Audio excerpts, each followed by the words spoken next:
자, 이 시간에 우리들에게 주시는 하나님의 말씀을 함께 보겠습니다. 오늘은 고린도전서 제15장 50절에서 58절까지 이 계시의 말씀을 봉독할 때 하나님의 음성을 다 함께 들으시기를 바랍니다. 형제들아, 내가 이것을 말하노니 혈과 육은 하나님 나라를 이어받을 수 없고, 또한 썩는 것은 썩지 아니하는 것을 유업으로 받지 못하느니라. 보라, 내가 너희에게 비밀을 말하노니 우리가 다 잠잘 것이 아니요 마지막 나팔에 순식간에 후련히 다 변화되리니, 나팔 소리가 나매 죽은 자들이 썩지 아니할 것으로 다시 살아나고 우리도 변화되리라. 이 썩을 것이 반드시 썩지 아니할 것을 입겠고, 이 죽을 것이 죽지 아니함을 입으리로다. 이 썩을 것이 썩지 아니함을 입고 이 죽을 것이 죽지 아니함을 입을 때에는 사망을 삼키고 이기리라고 기록된 말씀이 이루어지리라. 사망아, 너의 승리가 어디 있느냐? 사망아, 네가 쏘는 것이 어디 있느냐? 사망이 쏘는 것은 죄요, 죄의 권능은 율법이라. 우리 주 예수 그리스도로 말미암아 우리에게 승리를 주시는 하나님께 감사하노니, 그러므로 내 사랑하는 형제들아, 견실하며 흔들리지 말고 항상 주의 일에 더욱 힘쓰는 자들이 되라.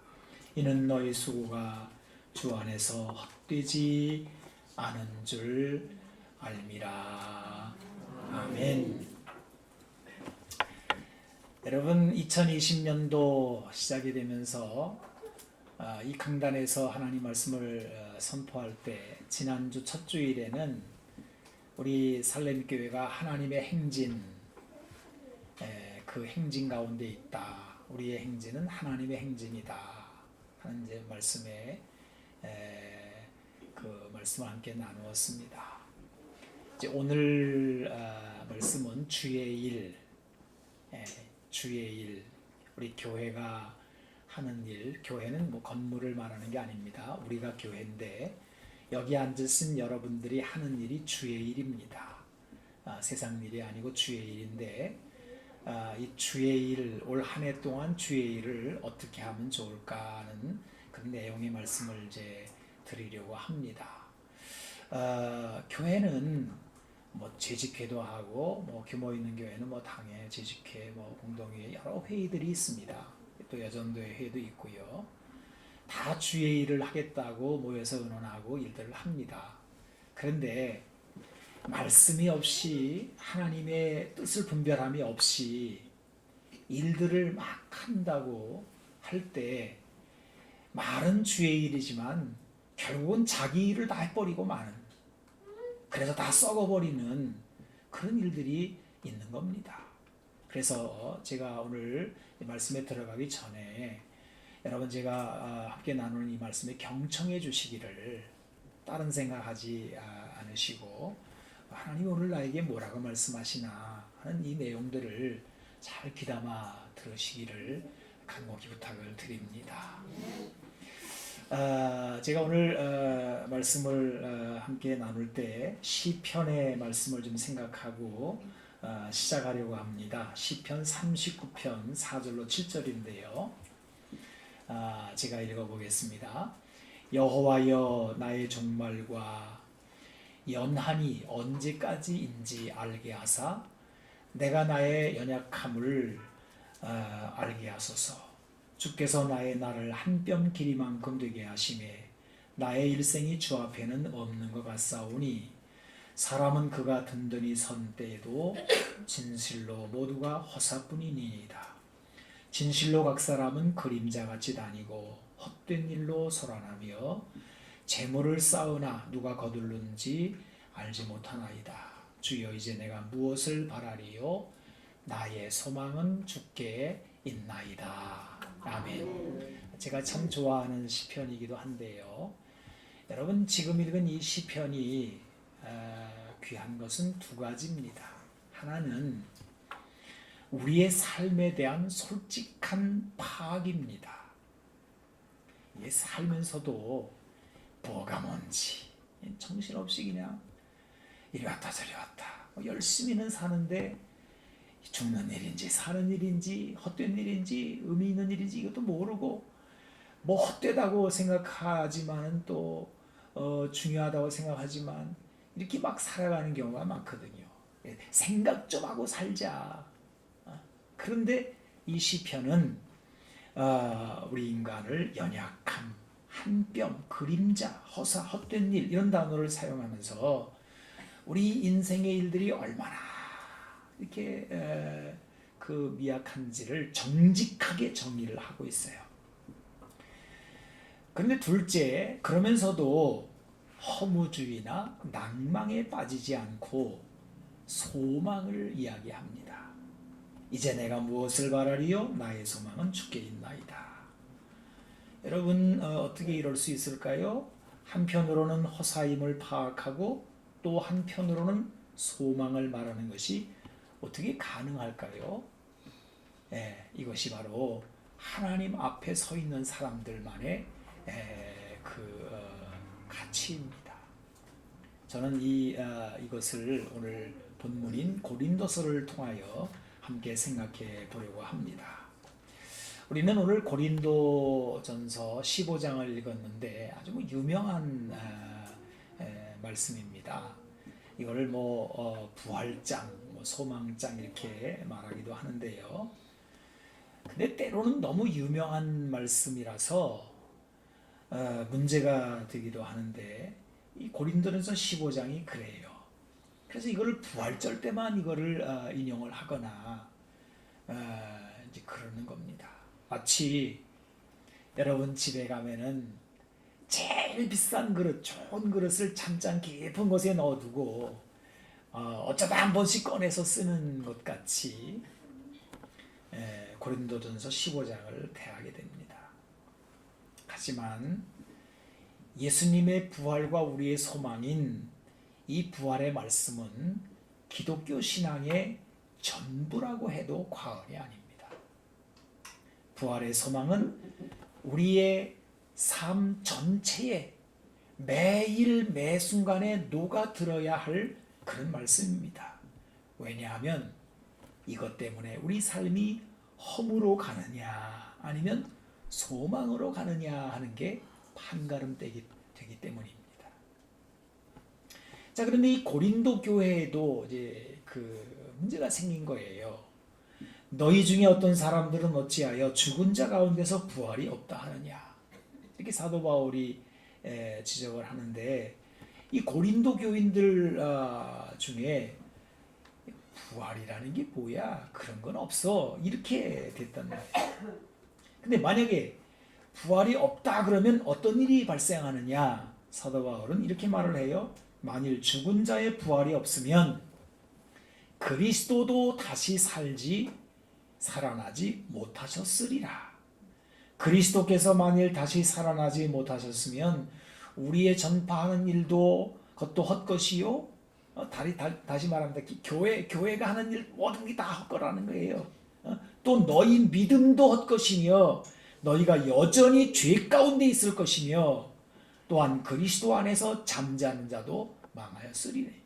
만일 그리스도 안에서 우리의 바라는 것이 다만 이 세상의 삶뿐이면 모든 사람 가운데 우리가 더욱 불쌍한 자이리라. 이렇게 말을 해요. 참 중요한 파악이고 지적입니다. 그냥 만약에 우리 교인들이 이 세상이 다고 이게 다라면 우리는 더 불쌍한 사람이래요. 여러분 이 더자라는 말을 왜 썼는지 아시겠죠? 그냥 세상 사람들도 다 불쌍한 거예요. 그런데 우리 예수 믿는 사람은 그 중에 더 불쌍해진다는 거예요.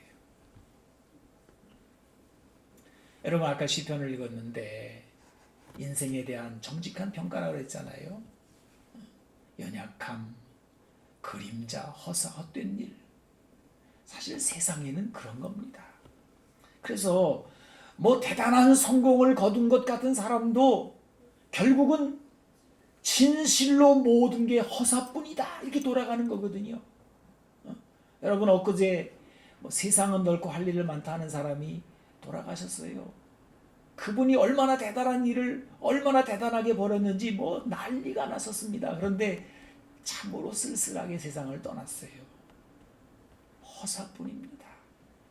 평가에 따라서 뭐 족적이 있느니 자취가 있느니 어쩌니 말을 할지 모르지만 가져가는 것 하나 없이 빈손으로 갔다고요.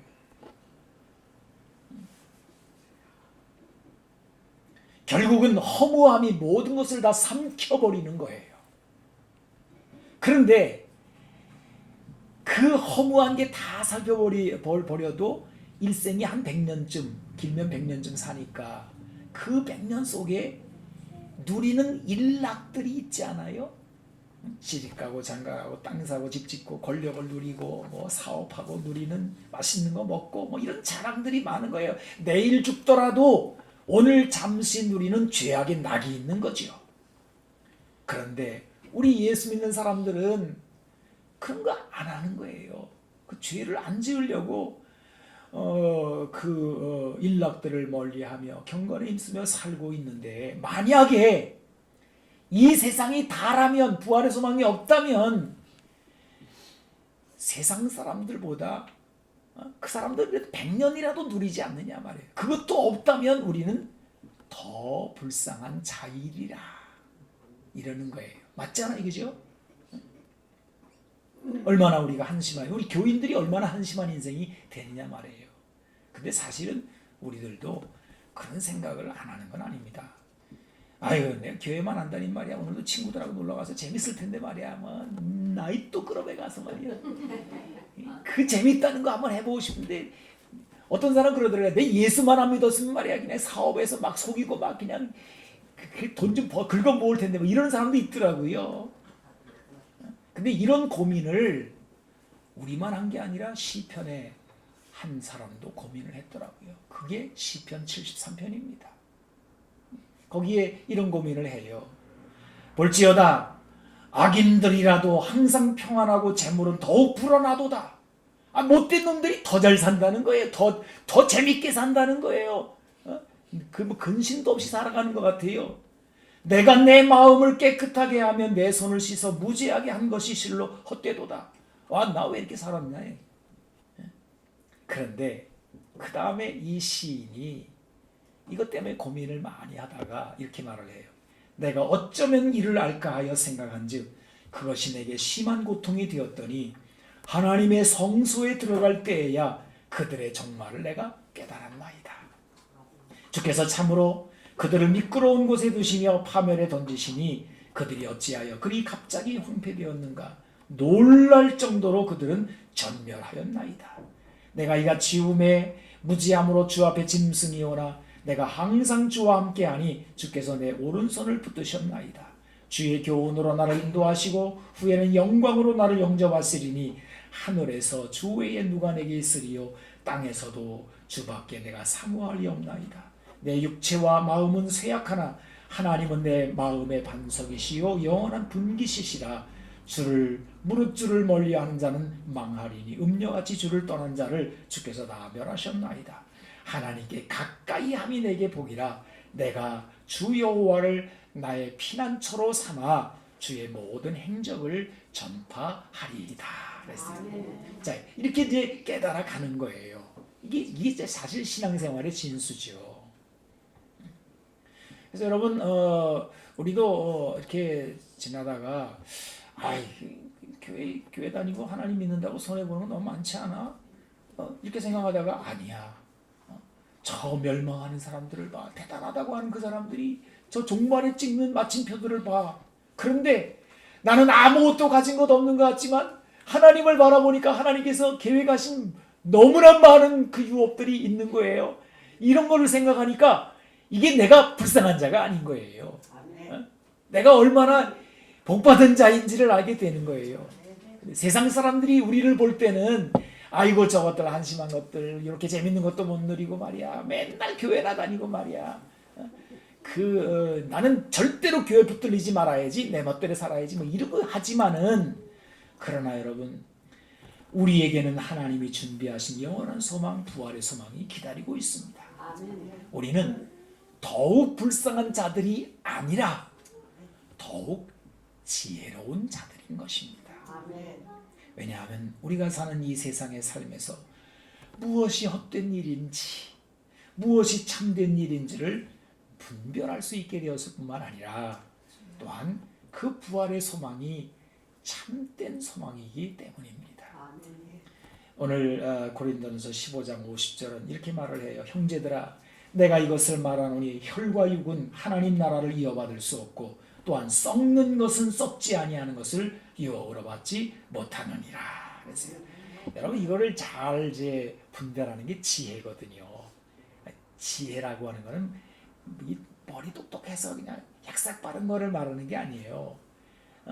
한번 약삭 발라도 계속 썩는 거, 허무한 거, 붙들고 늘어지는 거는 헛똑똑이거든요.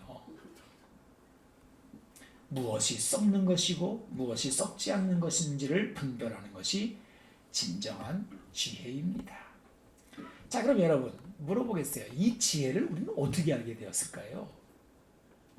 아유, 목사님 성경 읽으니까 알게 됐어요. 맞습니다. 그 성경에 예수님이 가르쳐 주신 거예요. 우리가 공부 많이 하고 어디 가서 계룡산 같은 데 가서 깊이 기도해서 안 게 아니에요. 본래부터 종교심이 많아서 알게 된 것도 아니에요. 예수님이 가르쳐 주신 거예요. 아멘. 어떻게 가르쳐 주셨는지를 제가 말씀을 드릴게요. 여러분 요한복음 6장 이야기를 제가 종종 하는데 이 요한복음 6장에는 배고픈 사람들이 예수님 앞에 있는 겁니다.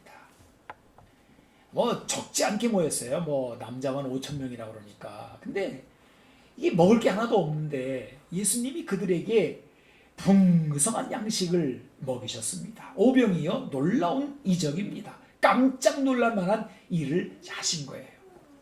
이게 얼마나 놀라운 일인가 하면요. 오죽하면 그 일이 있고 나서 사람들이 막 웅성웅성 하더니 저 예수님을 우리의 왕으로 삼자 이렇게 된 거예요.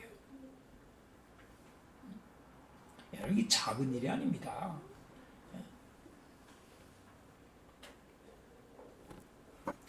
요즘식으로 말하자면 예수님이 경제 문제를 해결하신 거예요.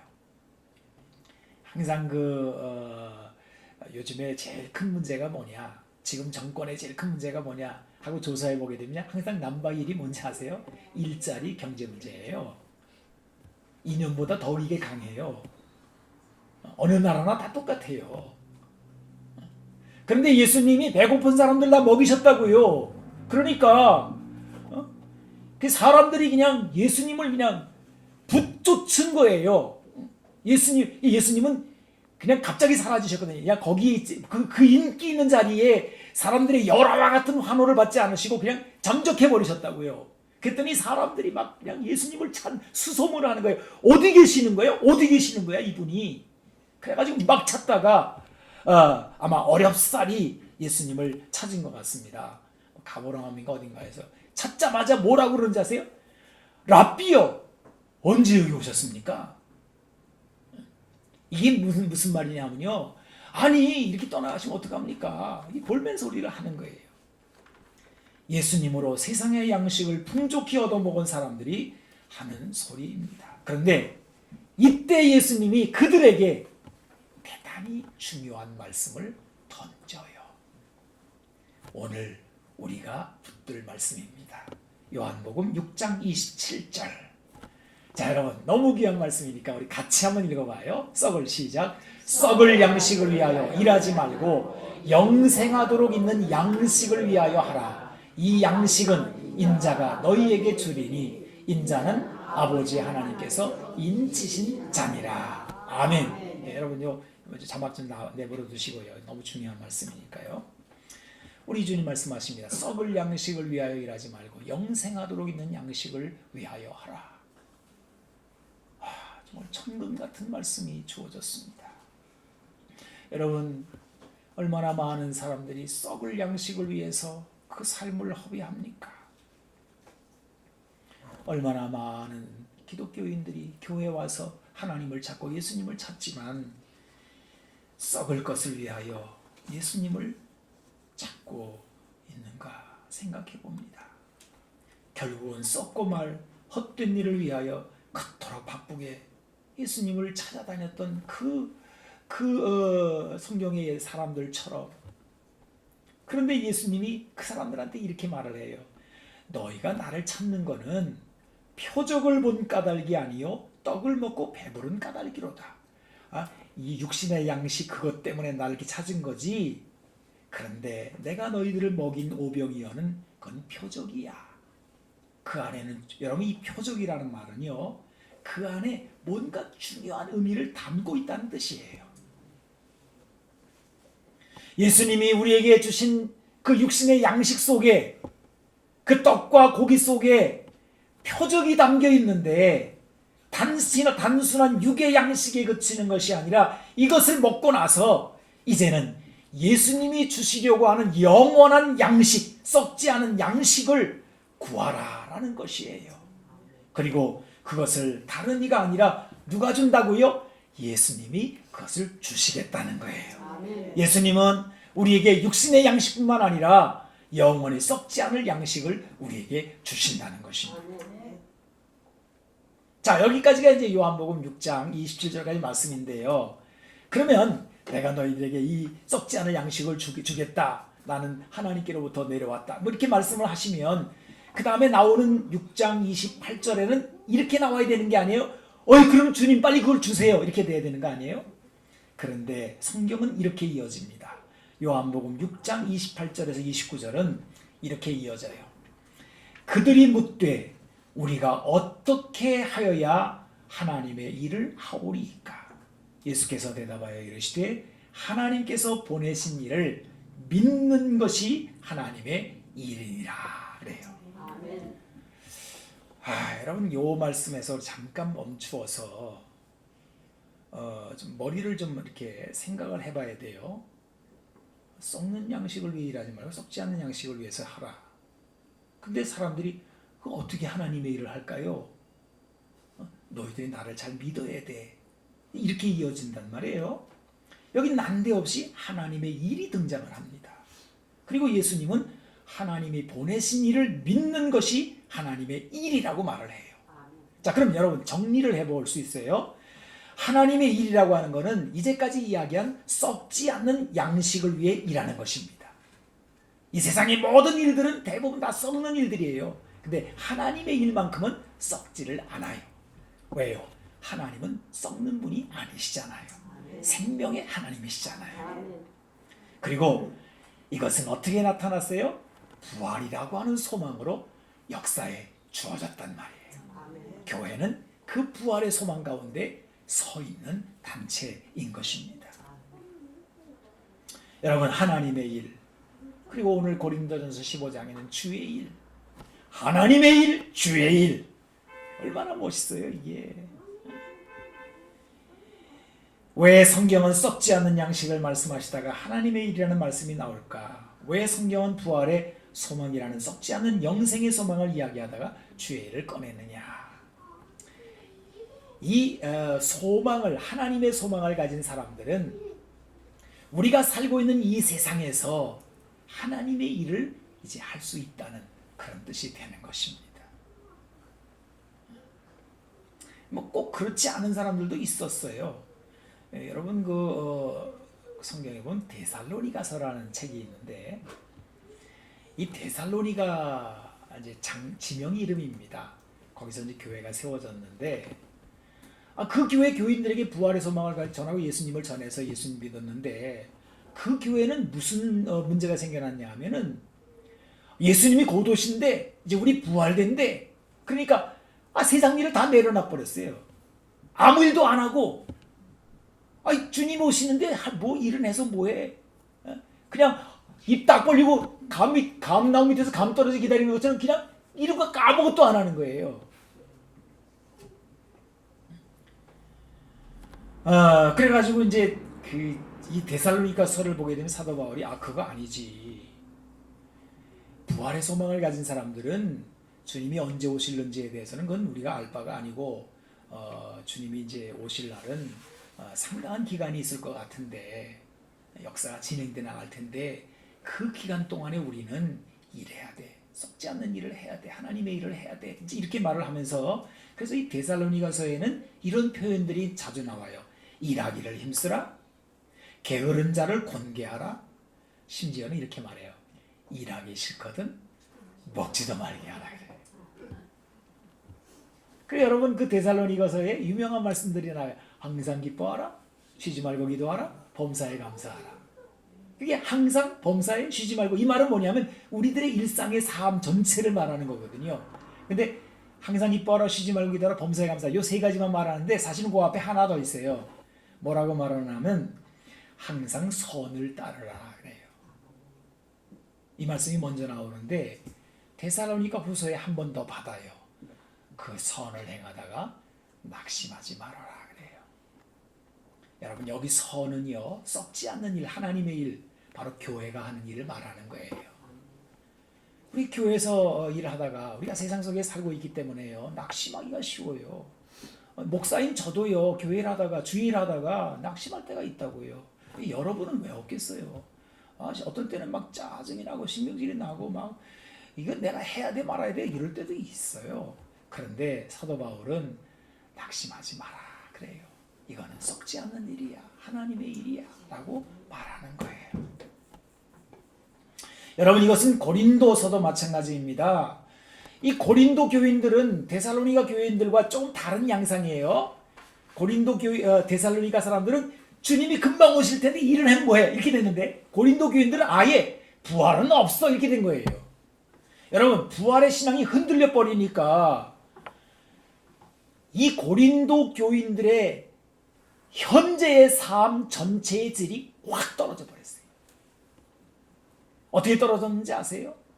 히브리서에 표현되는 대로 일단 모이기를 피하는 거예요. 뭐 교회 한 번만 나가면 됐지 뭐. 일주일에 한 번 나가는 것도 너무 많아. 한 달에 한 번 나갈까? 아니면 1년에 한 2번 나갈까? 크리스마스 때 한 번? 내 생일날 한 번? 이렇게 말이죠. 모이기를 점점 패하는 거예요. 왜? 소망이 없어지니까 모이는 게 재미가 없어지는 거죠. 세상 일도 바쁜데 뭐하러 모여? 열심히.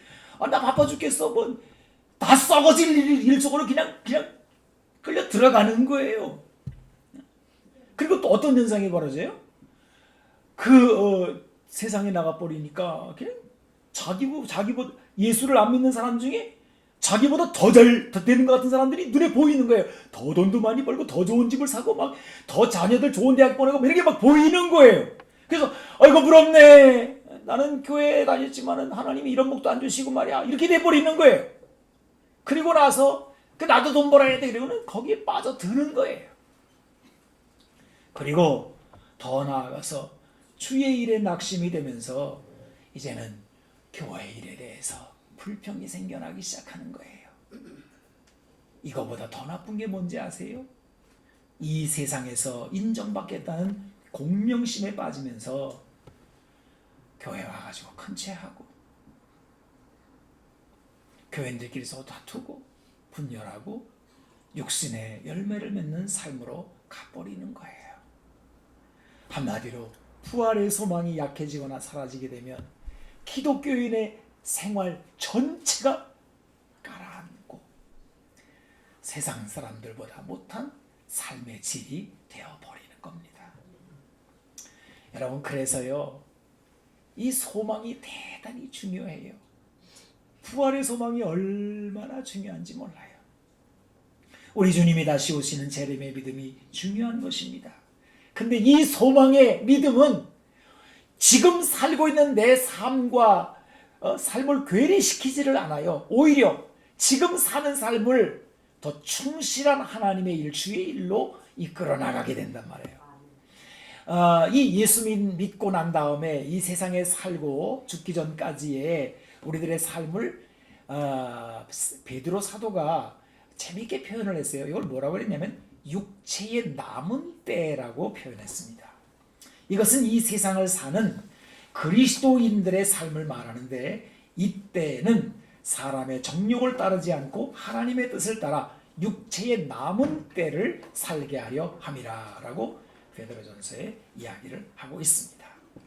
신학적으로 이 육체의 남은 때 그리스도인들이 모여있는 이 곳을 뭐라 그러냐? 그걸 교회라고 말을 해요. 지금 중요한 얘기를 했습니다. 너무나 많은 사람들이 교회 그러면 십자가 달아놓은 건물을 자꾸 생각하는데 아니에요. 부활의 소망을 가지고 육체 남은 때를 살고 있는 사람들의 모임을 교회라고 한다고요. 그래서 교회는 이 세상의 그 어떤 단체나 기관이나 모임과는 성격이 달라요. 여러분, 세상의 어떤 단체도 다 썩을 일을 위해서 일하는 거예요. 아무리 그 단체가 크고 화려하고 대단해도요.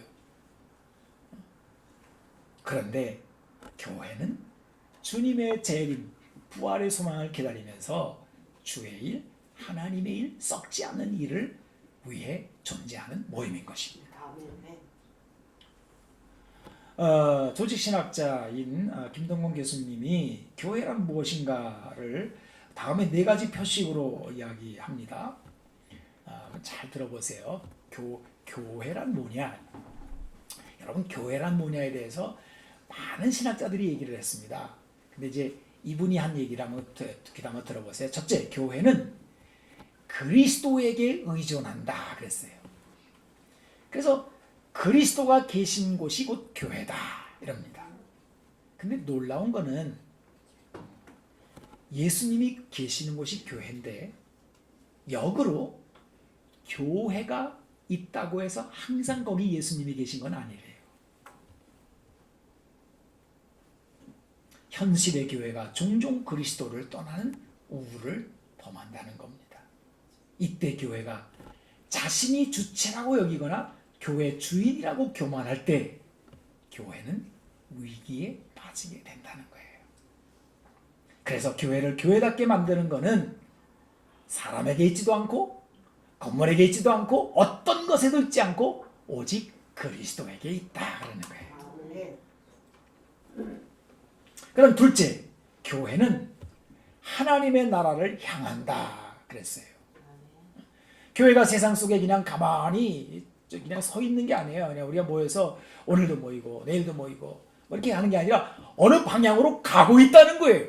마치 이스라엘 백성들이 출애굽해서 가나안 땅으로 들어가는 것처럼 가나안 땅에 들어가서 하나님의 나라를 세우는 과제를 수행하는 것처럼 마치 큰 배가 항해를 할 때 그 방향을 설정해서 나아가는 것처럼 하나님의 나라를 향하여 교회는 움직인다 그러는 거예요. 하나님의 나라가 뭐예요? 하나님이 다스리는 나라인 거예요. 이 방향성을 잃게 되면요, 교회는 항상 표류하게 됩니다. 여러분, 표류라는 말을 썼습니다만은요, 이게 성경에서 우리가 듣는 경고의 말씀이거든요. 너희들이 표류하지 않기를 원해. 표류가 뭐예요? 내 기분대로 막 하다가 어디 가는지 모르겠고 어디 서 있는 거 이렇게 되는 거예요. 근데 그거는 뭐냐면 그때는 내가 나를 다스리는 거예요. 근데 그때 여러분 가만히 계셔야 돼요. 그래서 주님, 제가 방향을 잃었습니다. 주님이 저를 다스려 주세요. 하나님 오셔서 저의 마음에 평안을 주시고 제가 갈 방향을 다시 알려주세요. 주님이 다스려 주세요. 이렇게 기도하시면요, 놀라운 평안이 임하면서요, 다시 나를 다스리게 돼요. 여러분, 교회가요, 우리 교인들이, 저도 그렇습니다만 다들 성질 없는 사람들이 어디 있어요? 다 우리 성질 충만한 사람들이, 우리 다 개성들이 강해요. 그래서 개성을 우리는 개 같은 성질이다 이렇게 말하기도 합니다. 죄송합니다. 이런 표현을 써서 그렇습니다만은 성질 말하면 누구 성질 없어요? 여러분, 그러나 자기가 자기를 다스리면 어떻게 되는 거예요? 인생이 썩는 거예요. 남는 거 아무것도 없어요. 근데 하나님이 내 마음을 다스려요. 하나님이 교회를 다스려요. 하나님이 이끌고 나가는 방향으로 우리가 서요. 그럴 때 교회다 그러는 거예요. 그러니까 만약에 내 성질대로 하겠다고 하는 마음이 생기면요, 딱 멈추고 기도해야 돼요. 주님, 나를 다스려 주세요. 이게 하나님의 나라라 그 말이에요. 그다음에 세 번째, 교회는 성령의 피조물이다 그랬어요. 그 교회를 하나님의 나라라는 방향으로 이제 방향을 설정했을 때 그 방향으로 끌고 나가시는 분이 누구냐? 내 힘이 아니더라는 거예요. 성령님이 끌고 나가신다는 거예요. 이게 교회와 세상의 단체와의 차이점입니다. 여러분, 교회는요, 교회를 위해 존재하지 않습니다. 행정이나 경영의 논리에 의해 운영되는 게 목표가 아닙니다. 그래서 교회는요, 세상의 가치관이나 이런 이익단체가 아니기 때문에 자본주의 사고나 효율성에 의해서 판단되지 않습니다. 왜냐하면 교회는 기업이나 장사하는 곳이 아니기 때문에 그렇습니다. 교회를 지배하는 것은 한 생명을 천하보다 귀하게 여기시는 성령님이 그 생명을 위해서 움직이는 곳이고 그 생명을 사랑으로 이끌어 나가시는 것이 교회란 말이에요. 이 교회는 성령님에게 순종해야 됩니다. 근데 오늘 교회가 이 교회론이 약해져 가지고요, 자꾸 교회를 경제 논리로 자꾸 생각을 해요. 여러분 한번 생각해 봅시다. 잃은 양 한 마리를 찾으러 나가는 이야기를 예수님이 하셨어요. 근데 99마리를 두고 한 마리를 찾으러 나갔다는 거예요. 이게 여러분, 이게 논리가, 이게 이상한 논리입니다. 아니, 우리가 다수의 논리로 생각하고 경제적인 논리로 생각하면요, 99마리를 지켜야 돼요. 한 마리까지, 아예 한 마리까지가 없으면 어때? 그리고 더 이상한 거는요, 한 마리를 찾아갖고 왔는데 잔치를 벌여요. 어떤 신학자가 재미있는 생각을 했어요. 그 잔치를 할 때 양을 몇 마리 잡았을까? 여러분, 이건 전혀 경제적인 논리가 아닌 거예요. 그러니까 그 비유의 이야기에서 찾아야 되는 건 뭐냐 하면은, 교회는 어떤 사랑, 어떤 생명을 위해서는 그냥 낭비가 필요하고 말도 안 되는 일도 해야 된다는 거예요. 근데 우리는 그렇게 하면은 안 된다고 생각을 하고, 다 경제적으로 맞아야 되고 뭐가 남아야 되고 좀 남지 않으면 불안하고 이렇게 되는 거거든요. 아닙니다, 여러분. 교회는 성령님이 이끌어 나가시는 거예요. 아멘. 마지막으로 교회는 하나님의 백성이다 그랬어요. 하나님이 부르셨습니다. 하나님의 가족입니다. 백성이란 그런 뜻이에요. 그래서 교회는 무슨 조직이나 제도가 아닙니다. 교회는 하나님을 한 아버지로 부르는 믿음의 공동체입니다. 이렇게 네 가지 표식을 말한 후에 이 신학자는 이런 결론을 내려요. 교회는 자신을 위해 존재하지 않는다 그래요. 교회가 자신을 위해 존재하는 순간 교회는 존재의 이유를 상실한다. 그냥 인간의 집단이 되고 만다. 그래서 교회는 운영하는 곳이 아니고 성령의 지배를 받는 곳이다. 이렇게 이야기를 하면서 다음과 같이 말을 이제 마치고 있습니다. 제가 읽어보겠습니다. 예수님을 따르던 초기 교회가 제도가 강해서 로마 제국에 맞섰나? 기독교 2000년 역사에서 교회가 경영과 행정으로 세상을 이긴 적이 있었던가? 그들은 건물 없이 카타콤에서 예배를 드리면서도 순교의 피를 흘렸다. 기독교 역사를 돌이켜보라. 건물이 크고 화려했다고 해서 교회가 강했던 것이 아니다. 제도와 조직을 앞세웠다고 해서 강했던 것도 아니다. 교회가 그리스도의 정신에 충실하게 머물 때 그 교회가 가장 강했다. 교회는 세상을 위해 존재하고 구원을 위해 존재하고 그리스도의 영광을 위해 존재한다. 이렇게 이야기를 마치고 있습니다. 이제 말씀을 마치려고 합니다. 여러분, 한 가지 분명히 해둘 것이 있습니다. 교회가 그리스도의 영광을 위해 존재한다고 할 때 그것은 교회가 그리스도의 영광을 만들라는 말씀은 아닙니다. 교회가 잘할 때 그리스도의 영광이 이루어지리라 하는 것도 아닙니다. 그리스도의 영광은 이미 십자가와 부활에서 이루어졌습니다. 다 이루었다라고 주님 말씀하셨습니다.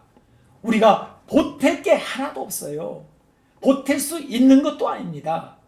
그리스도께서 성취하셨습니다. 그래서 오늘 본문은 이렇게 선포하고 있죠. 우리 주 예수 그리스도로 말미암아 우리에게 승리를 주시는 하나님께 감사한다. 이렇게 말해요. 여러분, 여기서 말하는 승리가 뭐예요? 죄와 사망을 이겼다는 거죠.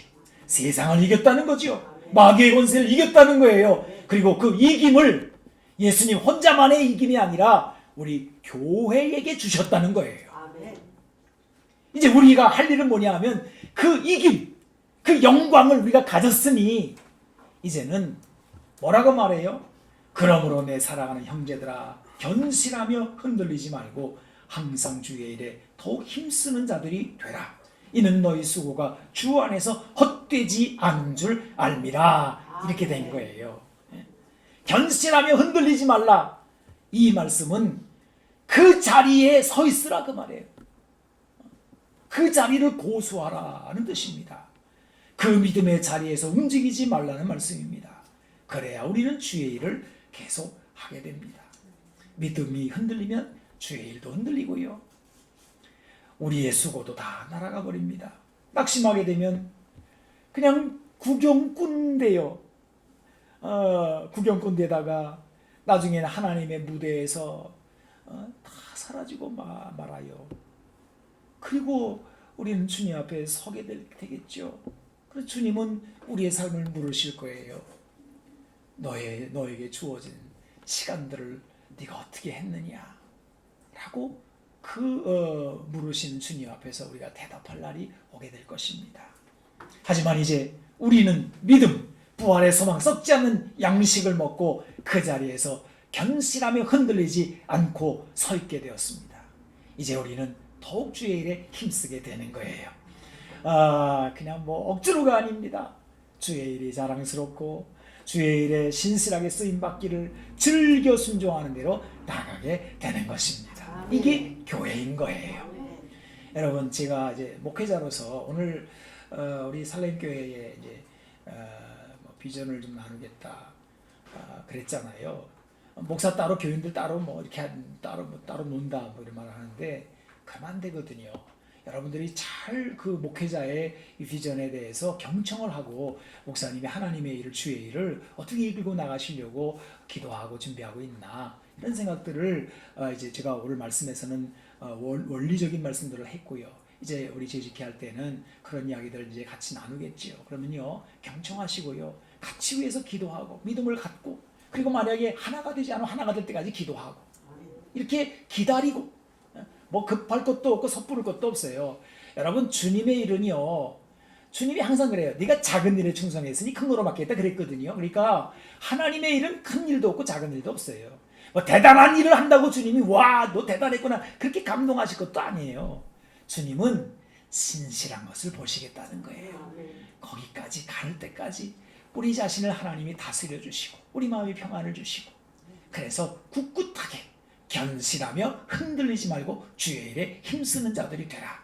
이것이 오늘 주님이 우리에게 주시는 권고의 말씀인 것입니다. 기도하겠습니다. 주님, 감사합니다. 하나님, 세월 속에 우리들이 살아가고 있습니다. 또 한 해를 우리에게 주시니 감사합니다. 주님, 이 주어진 해를 저희들이 주의 일에 힘쓰며 살아갈 수 있게 도와주시고, 교회에서 그리고 우리 가정에서 일터에서 모든 삶 항상, 그리고 하나님 쉬지 말고 범사에 주님의 일을 할 수 있도록 지혜를 주시고 믿음을 주시고 소망을 주시고 능력을 부어 주시옵소서. 하나님, 우리 교회는 규모가 작지만 주님이 기뻐하시는 일로 가기를 원합니다. 주여, 이 일을 할 수 있도록 지혜를 주시고 잘 감당할 수 있도록 영육간의 강건함을 더하여 주시옵소서. 우리 구주 예수님의 이름으로 기도하옵나이다. 아멘. 아멘.